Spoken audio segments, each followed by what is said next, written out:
En 1944, la Seconde Guerre mondiale faisait rage dans la campagne française. Les armées alliées qui avaient débarqué en Normandie le 6 juin avaient espéré que la libération s'étendrait et serait décisive. Mais ce n'est que le 25 août que les troupes entrèrent dans Paris.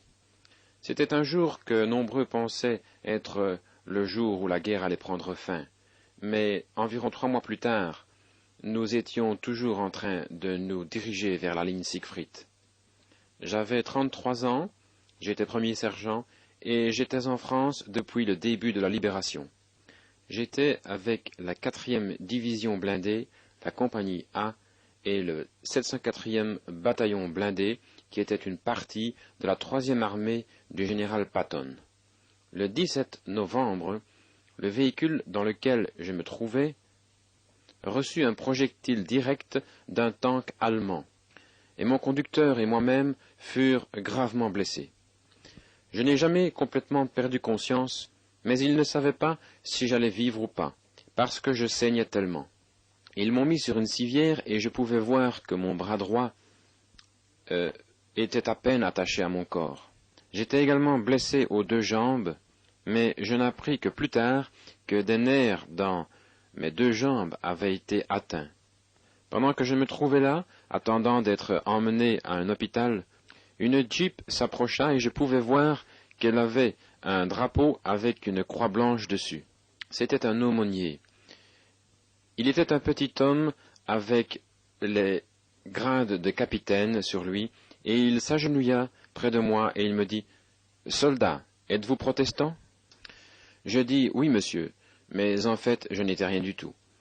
L'aumônier se saisit de ma main et il prononça la prière du Seigneur. Ensuite, il alla vers mon compagnon qui était à côté de moi, sur une civière, et il dit une prière pour lui. Je n'étais pas sauvé et je ne connaissais pas encore le Seigneur, mais je priais, très fort, à ce moment-là. J'ai promis au Seigneur que s'il épargnait ma vie, je vivrais pour lui, et que je n'oublierai jamais cette promesse. J'avais 26 ans lorsque je me suis enrôlé dans l'armée à Fort Knox, au Kentucky. J'étais juste un garçon de ferme, né dans l'Indiana anglais, le plus jeune de 3 garçons. Ma mère est morte quand j'avais 8 ans, et je me suis déplacé pendant un moment à New Albany, en Indiana, et j'ai vécu là avec ma tante et mon oncle. Jusqu'à ce que je fasse mon service militaire en 1937, j'ai vécu et j'ai travaillé dans les villes de Jeffersonville, Clarksville et New Albany. En regardant en arrière, il semble pratiquement impossible que j'aie jamais pu entendre le nom de William Branham pendant tout ce temps. Il n'y avait aucune manière pour moi de savoir quel impact dans ma vie le ministère de ce petit homme de Jeffersonville aurait un jour. Après avoir été blessé à Mortagne en France, j'ai passé les 2 années suivantes dans des hôpitaux militaires en France, en Angleterre et finalement à Memphis au Tennessee. Après que je fus démobilisé, mon épouse et moi sommes retournés à New Albany et nous y avons établi notre maison. Nous avons grandi loin de la doctrine méthodiste, dans laquelle nous avions été élevés étant enfants, et nous n'avions jamais beaucoup fréquenté l'Église. Mais toujours au fond de mon esprit était cette promesse que j'avais faite au Seigneur lorsque je me trouvais là sur cette civière et que je pensais que ma vie était terminée. Un dimanche soir, j'ai dit à mon épouse, « Nous devons sortir et trouver une église où aller et servir le Seigneur. » Nous sommes montés dans notre voiture et nous avons été dans plusieurs églises, mais nous ne sommes pas sortis et nous ne sommes pas entrés. Cela ne semblait tout simplement pas correct. Il commençait à faire sombre lorsque finalement nous sommes entrés dans le parking du Branham Tabernacle à Jeffersonville. Et nous sommes sortis de la voiture, nous sommes entrés et nous sommes assis dans les sièges arrière. Aucun de nous n'avait été à l'église depuis des années, mais à partir de ce moment, nos vies furent changées pour toujours. Directement, nous avons accepté le Seigneur Jésus comme notre sauveur personnel, et nous avons été baptisés dans le nom de notre Seigneur Jésus-Christ au Branham Tabernacle, le dimanche des Rameaux en 1949. Et bien que nous assistions au Branham Tabernacle régulièrement après cela, nous n'avons cependant pas vu frère Branham pendant tout un temps, parce qu'il avait des services partout dans les États-Unis, au Canada et outre-mer. On nous disait que parfois il se trouvait dans le champ missionnaire en train de prêcher pendant des mois. Je n'oublierai jamais la première fois où nous l'avons entendu parler au tabernacle. C'était un dimanche matin, et il était à la maison pour se reposer. Il resta pour 6 semaines à ce moment-là. Et pendant qu'il se reposait, il avait un réveil de 3 semaines là au tabernacle. Il conduisait le service de chant lui-même, et il prêcha 3 soirées par semaine. Quelle merveilleuse communion nous avions! Nous n'avions jamais entendu quelque chose comme cela auparavant. La prédication que frère Branham nous apportait. Il prêchait jusqu'à 10h30 ou 11h le soir parfois, et ensuite il chantait pendant environ 30 minutes. Il ne venait qu'un petit groupe au tabernacle en ces jours, peut-être 75 à 100 personnes. Nous n'avions pas vu frère Branham prier pour les malades comme il le faisait dans ses campagnes de guérison. La première fois que nous avons vu une ligne de prière était le 10 janvier 1950 à Houston, Texas. C'était à l'endroit où la grande campagne se tenait, là où la photo fut prise de l'ange du Seigneur, celle que nous appelons la photo au halo. Mon épouse et moi, nous avons réussi à mettre de côté un peu d'argent pour le voyage, et nous sommes arrivés à notre chambre de motel à Houston vers midi le 10 janvier.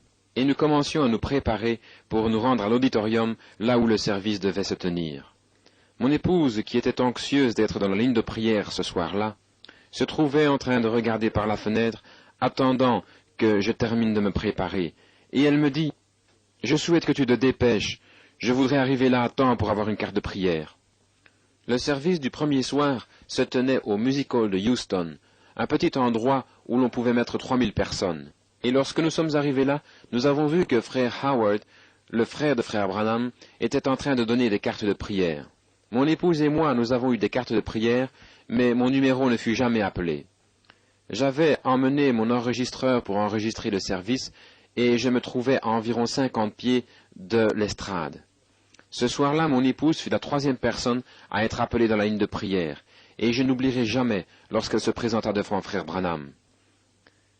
Il la regarda et il dit « Eh bien, sœur, je vois que vous venez de New Albany. Vous vivez environ à 7 miles d'où j'habite. » Il lui a même dit ce qu'elle m'avait dit au sujet du fait de se dépêcher pour se préparer lorsque nous étions dans la chambre du motel cet après-midi-là. Et il a dit « Je peux voir beaucoup de choses dans votre vie que je pourrais vous dire, mais les gens pourraient dire que c'est parce que vous venez de près de chez moi. Mais vous avez fait tout ce chemin simplement pour être dans cette réunion. Et ceci est la première fois où vous assistez à une réunion de guérison. » Je fus émerveillé quand j'entendis cela. Je le regardais et je pensais, quel genre d'homme est-ce qui connaît les secrets du cœur? Je savais qu'il ne connaissait ni mon épouse ni moi-même personnellement. Il était différent des autres évangélistes qui aidaient dans les réunions comme frère Bosworth ou frère Raymond Ritchie. Chaque soir, la foule grandissait, et après la première semaine de réunion, nous devions nous déplacer au Colisée Sam Houston, qui pouvait contenir environ 10 000 personnes. Frère Branham continuait à dire incessamment qu'il sentait que quelque chose d'extraordinaire allait se passer pendant cette réunion. Avant de terminer la réunion chaque soir, frère Branham tenait un groupe de prière pour chacun, et des gens étaient guéris dans tout le bâtiment.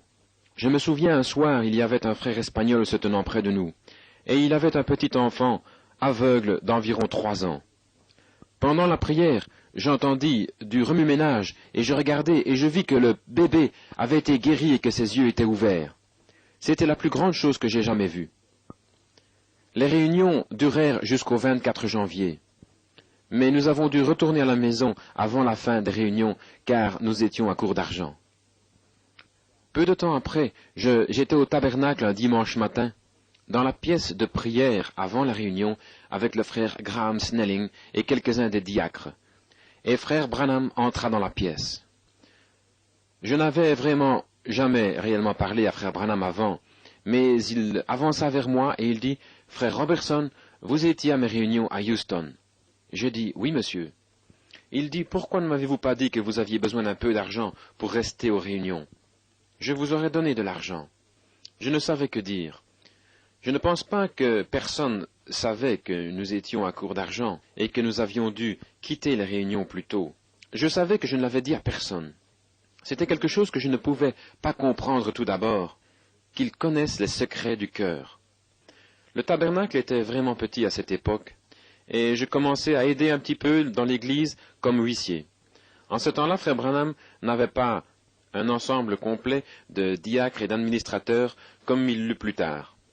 Nous offrions volontairement notre aide et je me réjouissais beaucoup de travailler avec frère Doug Branham, frère Stewards et d'autres. Mon épouse et moi devinrent bientôt de bons amis de frère et sœur Branham. Il venait à la maison pour dîner et lui et moi allions à la chasse aux cerfs et à l'élan dans le Colorado. Être avec lui était une chose merveilleuse, car en tout temps vous pouviez sentir un merveilleux esprit, le Saint-Esprit autour de lui. J'ai commencé à enregistrer les sermons de frère Branham sur mon enregistreur en décembre 1949. Le premier message que j'ai enregistré était intitulé « La déité de Jésus-Christ ». Frère Branham n'avait pas d'enregistreur, mais il avait un tourne-disque à la maison. Ainsi, après que je le connus un petit peu mieux et que nous étions rendus visite quelquefois, j'ai emmené l'un de mes enregistreurs à une société d'enregistrement et ils en ont fait un disque pour moi. Un soir, mon épouse et moi, nous l'avons emmené chez frère Branham et nous lui avons donné. C'était la première fois qu'il écoutait sa propre voix. Et tout d'abord, il était embarrassé et il dit « Est-ce que ma voix est vraiment comme cela ?» Mais il était aussi très excité à ce sujet et je lui dis que beaucoup de personnes m'avaient demandé des enregistrements et qu'ils désiraient des copies pour eux-mêmes. Je n'étais pas la seule personne qui faisait des enregistrements. En fait, il y avait tant de personnes qui enregistraient que parfois il était difficile de trouver un endroit pour placer votre équipement. Ce n'était qu'en 1953-1954 que frère Branham a placé la vente des messages enregistrés sous la direction de l'Église afin d'éviter la confusion qui était provoquée par les enregistrements et les privilèges d'enregistrement qui étaient mal utilisés par certaines personnes. Je construisis une maison pas loin de Jeffersonville sur la grande route 62. C'était environ 5 miles de la ville, et en ce moment il n'y avait pas d'eau de distribution aussi loin, et j'ai dû creuser un puits. Et ce n'était pas avant que le plombier ait mis toute l'installation, la pompe et les tuyaux dans la maison que nous avons tourné le robinet et nous avons découvert que nous avions de l'eau salée. Elle n'était bonne à rien et tellement salée qu'elle endommageait les tuyaux de cuivre. J'étais vraiment tout retourné à cause de ceci, parce que nous avions mis tout ce que nous avions pour construire la maison. La fois suivante, où frère Branham se trouvait à l'église, je lui ai dit au sujet de l'eau, et il a dit, « Frère Robertson, nous devrons simplement demander au Seigneur de changer l'eau. » C'était un dimanche matin, et il dit, « Je passerai chez vous cet après-midi pour vous rendre visite. » Cet après-midi-là, lui et sœur Branham sont venus à la maison, et il est allé dans la cuisine, il a ouvert l'eau, et il a dit, « Laissez-moi goûter cette eau. » Il en a pris une gorgée, et il a dit, « Oh là là, c'est salé !» Et il dut la cracher tellement c'était fort. Leur visite dura un petit moment, et puis il dit, « Nous prierons à ce sujet, frère Robertson. » Et ensuite, il s'en alla. C'est tout ce qu'il dit, et je ne savais que penser au sujet de l'eau. Environ 3 semaines plus tard, frère Branham avait un service de guérison à Connersville, en Indiana. Mon épouse et moi, et la maman de frère Branham, et le plus jeune frère, Donny, se sont rendus ensemble à la réunion. C'était le mois de mai, le temps était chaud, et la réunion se tenait dehors, dans un grand parc. Nous étions assis dans les bleachers, à environ 100 mètres de l'estrade, et pendant le service, frère Branham pointa la main vers l'endroit où nous étions assis, et il dit, « Sir Robertson, je vois une lumière se tenir au-dessus de votre tête, et c'est l'ange du Seigneur. Vous vous souciez au sujet de cette eau là-bas à Jeffersonville, mais arrêtez de vous en faire. Tout va bien aller. » Eh bien, certainement, à partir de ce moment-là, l'eau fut aussi pure que possible. Aujourd'hui, le puits est encore là comme témoignage à quiconque voudrait le vérifier. Et bien qu'il y ait maintenant de l'eau de distribution de la ville dans la maison, le puits fut encore en usage jusqu'il y a quelques années. Et il y avait toujours beaucoup d'eau, et l'eau était bonne. Les voisins qui vivent juste à côté de chez nous sont toujours là, et ils peuvent se souvenir combien l'eau était mauvaise. Nous avons perdu notre plus jeune fils, Eddie, en 1951, dans la guerre de Corée. Il avait à peine 21 ans, et il était marié depuis 1 an, et il avait un bébé de 6 semaines. Ce fut si dur pour nous de le comprendre. nous nous demandions pourquoi le Seigneur n'avait pas pris l'un de nous à la place, et je m'inquiétais de savoir s'il était vraiment sauvé. Le service funéraire militaire pour Eddie se tint à Hopkinsville, au Kentucky, et frère Branham était là, de même que de nombreux officiers de l'armée de haut rang. L'aumônier de l'armée tint le service et frère Branham a prié à la maison funéraire et au cimetière. Ensuite, il fit connaissance avec tous les militaires, il leur parla et il leur serra la main. Il avait une telle façon de parler aux gens, qui qu'ils soient, comme je ne l'avais jamais rencontré auparavant. Il était le plus grand homme, même parmi de grands hommes. Quelques semaines après l'enterrement, frère Branham et moi, nous étions en chemin vers la ferme de frère George Wright, qui était environ à 35 miles dans le pays. Frère Branham aimait vraiment la famille Wright, et il allait souvent là pour avoir communion avec eux ou pour aller à la chasse, au lapin ou à l'écureuil. Ce jour particulier, nous étions dans mon break, et je conduisais lorsque tout à coup, je commençais à me sentir mal de la tête, et une drôle de sensation commençait à venir vers moi. Je pensais que j'allais devenir malade ou que j'allais m'évanouir. Ainsi, je commençais à dire à frère Branham que j'allais devoir me mettre sur le côté de la route et m'arrêter. Mais comme je commençais à dire cela, il le parla et il me dit, « Frère Roy, j'ai quelque chose que je désire vous dire. Le Saint-Esprit désire que je vous dise ceci. Vous vous inquiétez au sujet de votre fils Eddie, parce qu'il a été tué. Vous vous inquiétez de savoir s'il est ou non sauvé. Et vous vous causez vous-même un ulcère à cause de là, frère Roy. Arrêtez de vous faire de soucis, parce qu'il va bien, et qu'il sera là ce jour-là. » Et ensuite il dit, « Je vois lorsque vous étiez là, sur cette civière, en France, en 1944, lorsque vous étiez blessé. Je vois les blessures à votre bras droit et à vos deux jambes. Les nerfs étaient atteints dans vos jambes, et votre bras droit, il tenait à peine attaché à votre corps. Ils vous ont déposé là sur une civière avec un autre soldat, et ils pensaient que vous étiez mourant. Mais le Seigneur avait quelque chose pour vous plus tard. Je ne lui avais jamais rien dit à ce sujet, mais frère Branham a tout vu dans une vision, et il m'a raconté chaque détail. En 1953, frère Branham est venu vers moi et il m'a demandé si j'accepterais une position d'administrateur au Branham Tabernacle. J'ai accepté et on m'a élu à l'Assemblée et j'ai continué dans cette position jusqu'au temps présent. Il y avait une dame qui venait ici à l'église tout le temps. Elle avait une habitude de fumer et elle avait essayé d'arrêter de fumer de cigarettes, mais cela semblait tellement dur pour elle d'arrêter.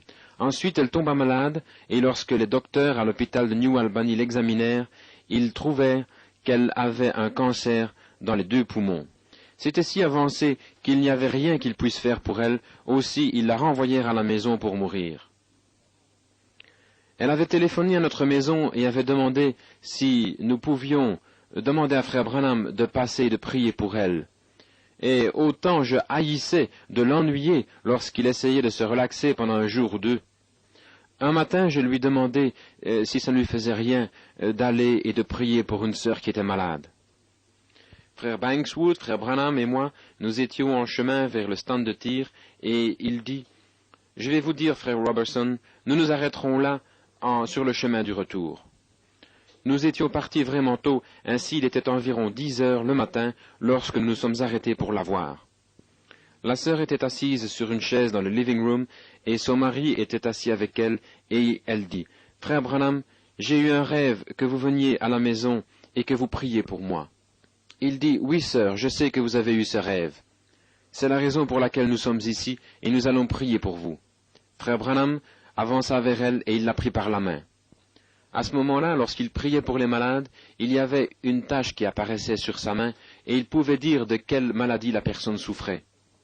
Je ne l'avais jamais vu sur sa main, mais cette fois-là, il dit, « Venez ici, frère Robertson, frère Wood, je vais vous montrer ceci. » Ainsi, nous avons regardé sa main, et il y avait une tache ronde, rouge, avec toutes des petites taches, mais seulement lui pouvait en dire la signification. Il a dit, « Sœur, vous avez le cancer des poumons, et l'ombre de la mort est sur vous. Si le Seigneur ne l'enlève pas lorsque je prie pour vous, vous mourrez. » Il pria, et lorsqu'il eut fini, il la prit par la main à nouveau, et il dit, « C'est encore là. Sœur, il y a quelque chose qui ne va pas. Vous et votre mari, vous avez parlé de quelque chose avant que nous arrivions ici ce matin. Vous savez ce que c'était, et vous devez demander au Seigneur de vous pardonner de cela.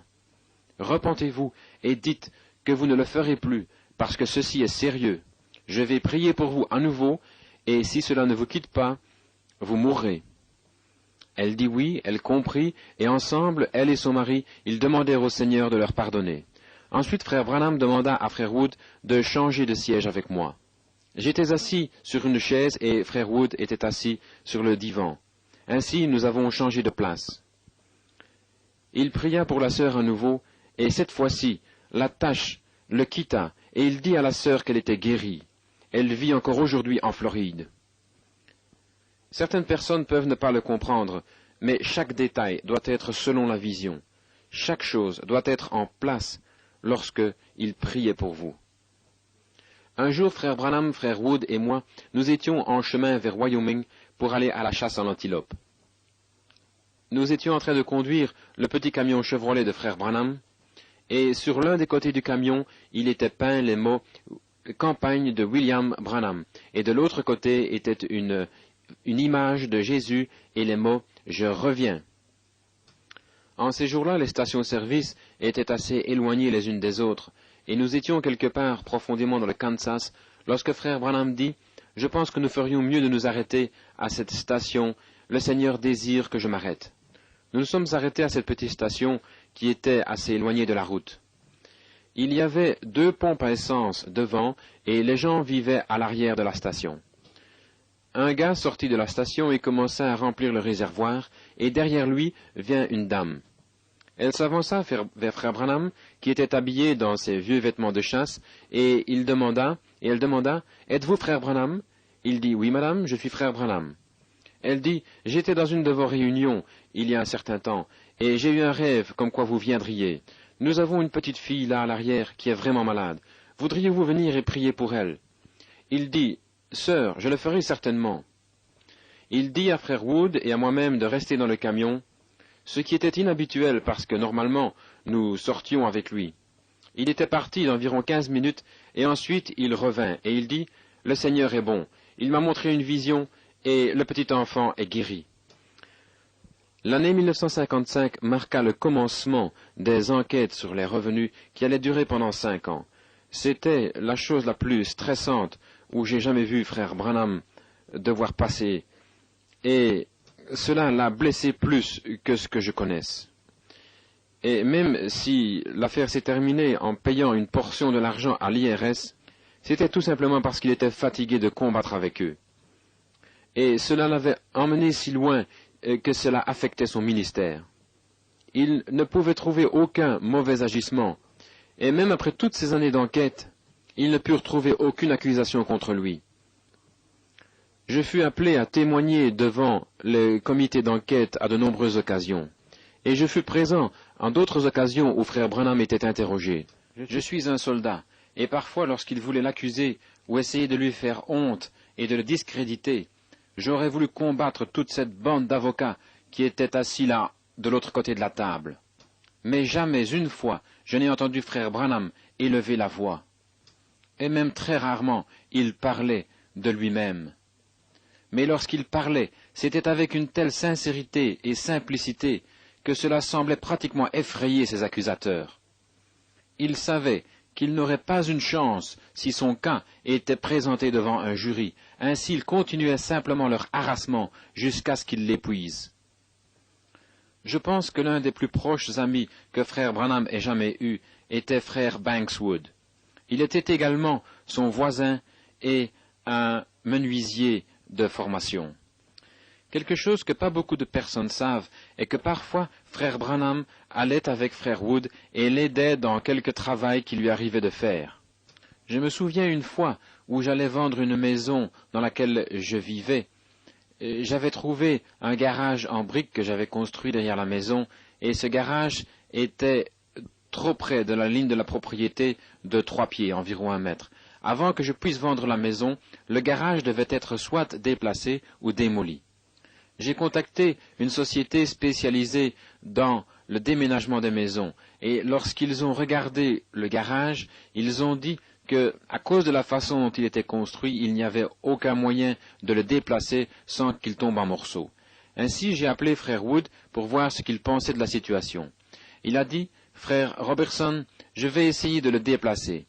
Et je vais demander à frère Billy de m'aider. Et si cela tombe, eh bien, nous le reconstruirons pour toi. » Cela a pris à frère Wood et à frère Branham 3 jours pour déplacer le garage, par eux-mêmes, sur des roues. Pas une seule brique n'est tombée. Frère Branham était si content et si excité qu'il sautait partout et qu'il criait « Nous avons réussi, Wood Butcher! Nous avons réussi, boucher du bois !» C'était le nom qu'il donnait à frère Wood de façon à le taquiner. Vers la fin de février 1964, frère Wood et moi nous sommes allés à Tucson pour faire la chasse au javelina avec frère Branham au Sunset Mountain. Frère Branham aimait simplement aller là, et de grandes choses sont arrivées à cet endroit. Habituellement, il y avait une dizaine ou même davantage d'hommes qui aimaient se rassembler ensemble pour aller à la chasse. Frère Evans, frère Southman, frère Borders, frère McHughes et beaucoup d'autres. Nous n'y allions pas simplement pour la chasse, j'aimais vraiment la compagnie, la communion le plus. Frère Branham avait un ami du nom de Mac Anally, qui était un prospecteur, et il avait chassé et prospecté dans toute cette région avec frère Branham. Il était aussi avec nous à cette chasse, et lui et frère Southman étaient les cuistots du camp. Nous avions des caravanes et des tentes dans lesquelles nous dormions. Nous chassions habituellement durant la journée, chacun allant de son côté. Frère Branham aimait chasser seul, mais quelquefois il disait à l'un d'entre nous, « Frère, je pense que vous pourriez trouver du bon gibier aujourd'hui dans tel et tel endroit. » Eh bien, nous trouvions du gibier effectivement, mais nous n'étions pas toujours de bons tireurs pour ramener de la viande au camp. Alors, autour du feu de camp, pendant les soirées, frère Branham nous parlait, et nous parlions de choses diverses. Ce furent vraiment de grands moments, et je regrette que nous n'ayons pas enregistré ces merveilleuses conversations que nous avons appréciées. Nous avions chassé pendant environ 3 jours, et nous commencions à charger notre équipement de chasse dans les camions un matin pour rentrer à Tucson. Frère Branham nous avait dit d'être certain de bien tout nettoyer tout autour du camp et de ramasser tous les débris. Frère Wood avait parqué son camion pas loin d'un grand rocher qui était tout près d'où nous avions eu le feu de camp, et frère Branham a pris une pelle et il lançait de la poussière sur les charbons du feu. Il venait de parler à frère McHughes quelques minutes auparavant, et il avait eu une vision concernant ses yeux et aussi concernant sa mère. Lorsqu'il eut terminé de parler avec frère McHughes, il vint vers moi et il mit sa main sur mon épaule et il dit, « Frère Roy, quelque chose va arriver. Ne vous excitez pas ou ne soyez pas effrayés. » À peine quelques instants plus tard, alors qu'il mettait de la poussière sur les charbons, un vent violent vint du sommet du bord escarpé et rocheux qui était derrière notre camp. Cela commença à souffler plus fort, et des rochers commencèrent à se détacher du côté de la montagne. Au-dessus de nos têtes, les branches commençaient à se déchirer des arbres et tournoyaient. Ensuite, il y eut un violent bruit qui semblait comme une explosion au-dessus de nos têtes, et cela explosa à nouveau et encore. Bien que frère Branham m'ait prévenu, cela m'effraya vraiment fort tout d'abord. Je regardai dans la direction où il se trouvait, ce qui n'était pas très éloigné de moi, et je voyais qu'il avait sa tête courbée et son chapeau dans sa main. Je savais que c'était quelque chose du Seigneur, mais c'était encore un moment terrible. Le vent disparut aussi rapidement qu'il était apparu, et plusieurs des frères courèrent vers frère Branham et lui demandèrent « Qu'est-ce que c'était ?» Il dit « Le Seigneur m'a parlé, mais en ce moment je ne peux pas vous dire. Vous le saurez dans quelques jours de quoi il s'agissait. » Quelques jours plus tard, nous avons appris qu'un tremblement de terre avait frappé l'Alaska, et nous savions que c'était une partie de ce qui avait été annoncé dans le tourbillon au mont Sunset. En mai 1964, j'ai déménagé vers Tucson, en Arizona, de Jeffersonville, à la demande de frère Branham. Il désirait que je l'aide à établir une nouvelle association en Arizona qu'il a appelée l'association évangélique William Branham. Il désirait pouvoir faire marcher ses affaires depuis l'Arizona, tout comme il le faisait de Jeffersonville, et il désirait avoir des bureaux dans les deux endroits parce qu'il vivait partiellement dans chaque État. C'était le 1er juin, juste avant que frère Branham ne quitte pour passer les mois d'été à Jeffersonville. C'est alors qu'il avait demandé à frère Billy Paul, frère Fred Sothman et moi-même, qui devions être les membres du comité de la nouvelle association, d'aller au bureau du juge pour commencer la longue procédure administrative requise pour établir une nouvelle association. Frère Branham avait dit « Je désire que ceci soit fait aussi vite que possible ». En juin de 1964 est lorsque le travail administratif débuta pour la nouvelle association. Et bien que nous essayions d'accélérer chaque étape du processus, cela a pratiquement pris 2 ans pour que cela soit achevé, plusieurs mois après que frère Branham fut appelé pour être avec le Seigneur. Mais je sais que l'association évangéliste William Branham était importante pour lui, si importante qu'il m'avait même demandé de déménager et d'aller habiter à Tucson afin de consacrer mon temps afin que cela puisse commencer. Cet été, après que frère Branham ait quitté Jeffersonville, je suis vraiment devenu malade du pays. Et c'était pendant ce temps où j'ai eu un rêve, ou je dirais une vision, parce que c'était ainsi que frère Branham l'appelait. Dans ma vision, je me trouvais près de la maison de frère Branham à Tucson, dans laquelle il n'avait pas encore déménagé cependant, dans les montagnes Catalina. Juste devant moi, il y avait un profond canyon dans la montagne, et j'ai vu frère Branham se trouvant au centre de ce canyon. Il semblait que je me trouvais à environ 300 ou 400 mètres en bas de la montagne. Et il y avait 2 frères avec moi, frère Welch Evans et frère Fred Sothman. Il y avait un nuage de couleur ambre qui montait et qui descendait au-dessus de frère Branham. Ensuite j'entendis une voix qui résonnait comme si elle venait d'un haut-parleur dans le nuage. Et elle disait, « Ceci est mon prophète, et comme Moïse a conduit les enfants d'Israël, ainsi mon prophète conduira cette génération. » Et lorsque la voix s'arrêta, les frères avec moi qui étaient là commencèrent à se réjouir et à sauter et à dire « Je vous l'avais dit, je vous l'avais dit ». Eh bien, j'ai appelé frère Branham et je lui ai dit ce que j'avais vu, et il me dit que c'était une vision envoyée du Seigneur et qu'il la révélerait lorsque le temps viendrait. Le mois de février suivant, 7 mois plus tard, frère Branham prêcha sur mariage et divorce le dimanche matin, le 21. Nous écoutions les réunions à Tucson par le téléphone. Et ce soir-là, juste avant de prêcher qui est ce Melchisédek, il était en train de faire des commentaires sur le service du matin. Je l'entendis dire, « S'il arrive que mon bon ami le frère Roy Robertson écoute à Tucson, Roy, souviens-toi de la vision l'autre jour que tu as vue là où nous nous trouvions dans la montagne. Tu es venu vers moi, et ce nuage se trouvait au sommet. Viens, redescends marchant, tu sais ce qu'il t'a dit, je t'ai dit à la maison l'autre jour. C'est cela, Roy. Ne t'inquiète plus, fils, c'est terminé. Tu ne sais tout simplement pas ce que cela signifie, c'est la grâce. Il vous aime, vous l'aimez. Servez-le humblement et adorez-le le reste de vos jours. Soyez heureux, allez de l'avant et vivez comme vous êtes. Si vous êtes heureux, continuez ainsi. Ne faites jamais rien de faux à nouveau comme cela. Allez simplement de l'avant, c'est la grâce de Dieu.